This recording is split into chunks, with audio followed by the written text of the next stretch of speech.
Zelfs op de werkvlier komt het voor, maar benammen gewoon thuis.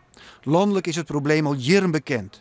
Nevens de GGZ Friesland rijdt ze nou ook in Friesland hield iets meer maalje, zo verslingeren on internetporno dat haar dijstig libben in de knoei komt. Ze voelen zich de grootste loser en een van de belangrijkste dingen is dat ze gaan liegen. Want ze schamen zich dood. En het komt onder alle lagen van de bevolking voor. Je hoeft niet een loser in de regenjas te zijn. Hè? En gaat het dan om maalje of ook om vrouwen? Ik verwacht dat het ook bij vrouwen voorkomt, maar daar hangt nog een veel groter taboe op. Nevens de seksuologen is er mij een normale consumptie van porno zo nou en dan net zo volle mis. Maar te volle is in dit geval desastreus. Nou, je moet je voorstellen, de mens is een soort vat, een soort hoge drukvat. En een deel in het vat, daar zit altijd een stukje leegte. Dat willen we niet, dat voel je niet lekker. En een deel is een goed zelfgevoel. Wat gaan sommige mannen dan doen? Die vullen dat met porno.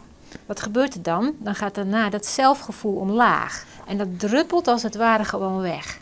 Dus hoe meer je je leegte vult met porno, hoe slechter je zelfgevoel. Seksverslaving als een groot probleem in Nederland. De GGZ kan nog geen percentages jan van het aantal seksverslaafden in Friesland.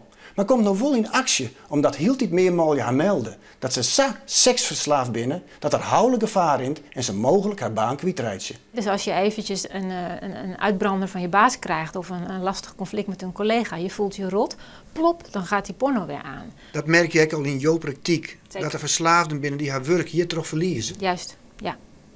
Banen verliezen, gezinnen verliezen, het is echt dramatisch. En het hoeft niet. Intussen haar 6 patiënten haar voor een behandeling melden. GGZ wil de sekstherapie nou een vast onderdeel meidje van haar helpprogramma.